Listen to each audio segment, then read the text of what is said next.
Hello again, and welcome to another episode of Raine Plays. Today we're at 701 ZenView in the Fashion District, and this is the apartment I said I wasn't going to do in the last video. Apologies if that upsets anyone. I just realized that I was in a very, very bad place when I did 702, and this is a remorse build. Although I did evict the 3 people who live there, and I hate doing that because I feel guilty and I know I shouldn't, but I do. I just remember one time doing it. I can't remember, it's been a while, can't remember the details. But I saw that person walking around in the world, and it just crushed me. I felt so bad. I'm like, are you living in the park? What was it, Magnolia Place or something? It was devastating, so I just, didn't want to do it. I did it. I hope these kids will land on their feet. But anyway, mine are Herman Vernon and Vivian Mott, and they're supermodels. Can't you tell by how gorgeous they are? That's the attitude I had. I realized far too late, as usual. It is a fashion district. These people are worldly, obsessive, vain, self-serving, I needed to get into that kind of a mindset, and I ended up enjoying the build. Although, you have to admit, this building is far more reasonably put together than that last one. So naturally, it's going to be a little bit easier to deal with. I still can't imagine what I could have done with 702 to make it turn out any better. It's probably a bad reflection on my abilities here, but... So Herman and Vivian are lovey-doveys and supermodels, and they're just enjoying life, I guess. If you're beautiful, you probably do enjoy life, eh? Real quick, and I know I'm super late to the party. You guys, if you're regular to my videos, you know I'm always going to be late to the party. Fruitcake is not an issue anymore. Came out with a November patch update. Did not know that. I did not even know it was a glitch. I thought that's just the way EA made the game. If your sim eats fruitcake, they're doomed. But apparently it was a glitch. So now if they do eat it, they don't abhor fruitcake and all other foods, which is a good thing because I've been avoiding them homecomings. Oh boy, housewarmings, specifically to avoid the fruitcake, even getting it on my property. I don't want it because my Sims have a tendency to find it and eat it. Even when if it's not in their inventory, they'll find one under a bush or under the porch. And it's very annoying.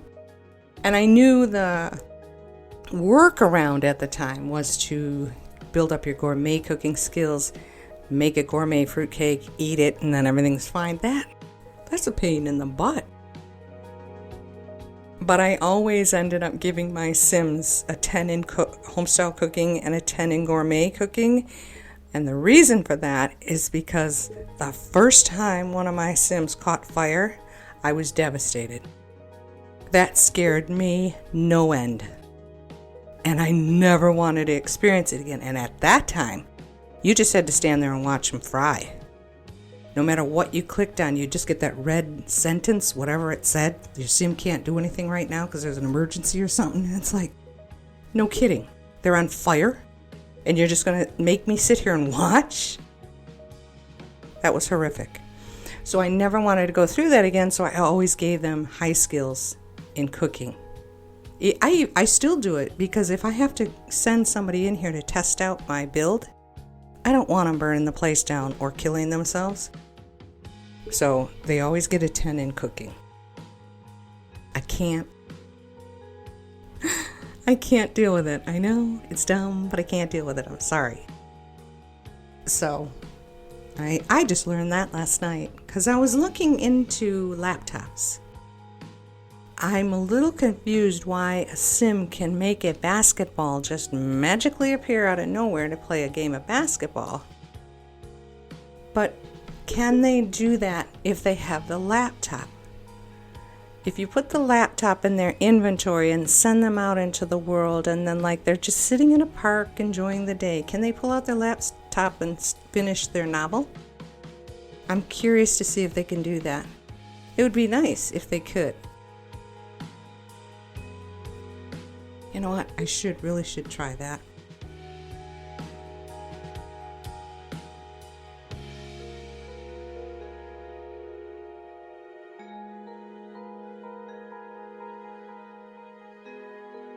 I mentioned in my last video that my daughter has the flu, and I ended up having to take her to emergency last night as she was really dying. And it came to light that she's in the choir at her church, and she had to sing for a wedding last Saturday.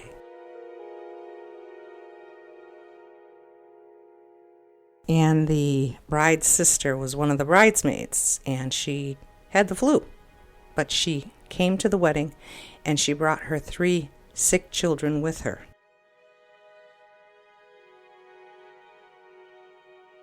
It's probably a divided dilemma among the population.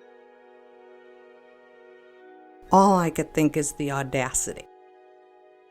How dare she?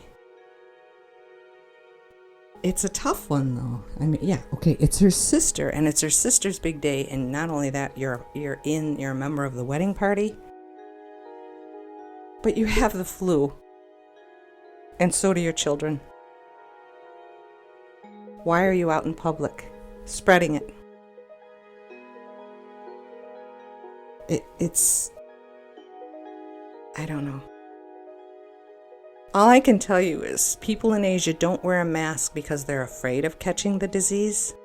They wear a mask out of courtesy toward anyone they come in contact with, just in case. And that should be everybody's attitude. It's not about you. It's about those you may affect. But we just don't think that way, do we? It's always about us. What we need, what we want, how we feel, where we're going, you know? It just...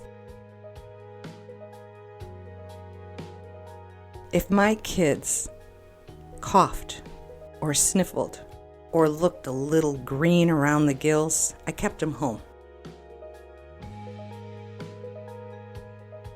I did not want to be the person spreading the disease. And that might sound selfish in itself. I don't know. But I'm just so ticked. I can't believe that someone would do that. Even for your sister's wedding.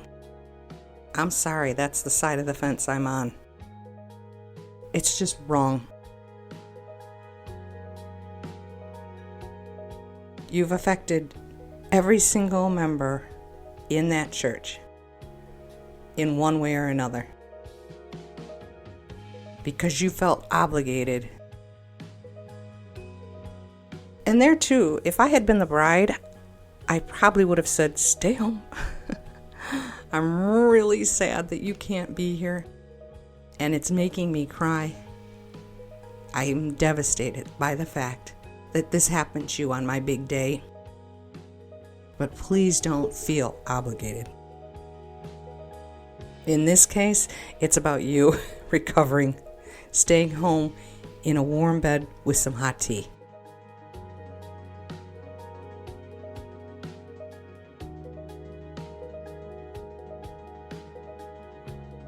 I don't know. Like I said, it's an opinion, I guess. And I'm probably in the minority.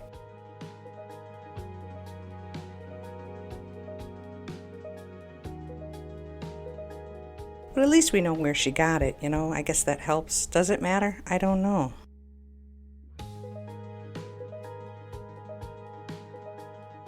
Let me think. What else is there to talk about?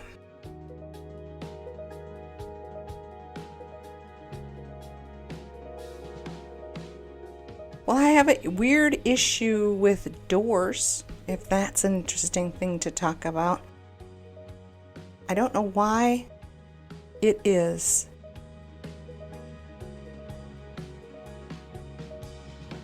Aside from the stores that have those sliding doors that electronically open when they see you coming or going, aside from those, a majority of your stores have 2 doors, right? And in the United States, it's to the right. So you're entering a building on the right, you're exiting a building on the right. Why do they auto assume whether I'm entering or exiting, I am opening the door for them? And so I open a door, I start to go in, and I have to back out so that they can leave. And I'm on the right side. There's a door it's right there. But because I open to enter the store, they're going to just slide around, push past me, and leave. Start paying me, please. I want to be paid to be your valet. It's an official job. It's a dignified job. And if that's what you assume I am, then give me money for it. I just don't get it. It drives me nuts every single time. I've very rarely been able to just go into a store or out of a store on my own. And then exiting a store, your hands are full. You got to use your shoulder to push the door open. You get halfway out, just pushes right on past you. Did I get in your way, sir? So sorry. Excuse me. By the way, where's my $10? I held the door open for you, even though I didn't. I expect to get paid. Is that entitlement thing? Is that another one of their ritualistic rules? You see a door open, slide on in. And here's the killer. No one ever does that for me. I'm approaching and someone will just walk right out and keep going. I'm exiting. Someone in front of me, they'll open the door, walk away, the door slams right in my face. I've had that happen so many times. And it's like, I can't win here. Sorry, I know. Annoying stuff. Dumb, annoying stuff. But I'm trying to think of things to say. The only other thing I can think of is that the weirdest thing happened while I was at that emergency place. I couldn't. While she was in with the doctor, I went back out to the car just to avoid being around sick people. And it sounded like a car backfiring, but it just kept going and going. And I'm like, is there a shootout happening at the mall across the street? It was terrifying. And then all these car horns started honking. And I'm like, what? So I'm looking around. I don't see nothing. The traffic is moving normal. But near the light, I think, the four-way, is where the horns. So I'm going to assume somebody's car stalled, and every time they tried to start it up, it would backfire. If that even is a thing, I don't know. But for a couple minutes there, I was absolutely terrified that I was in the middle of a bona fide shootout. That's what it sounded like to me. Gunfire going off. But nobody screamed and nobody was carrying on, so I knew right away it had to be a car. And then, while that's going on, the radio is telling me that there's a 15-car pileup on the expressway a couple miles to the west. And I'm like, it's not snowing. It's not raining.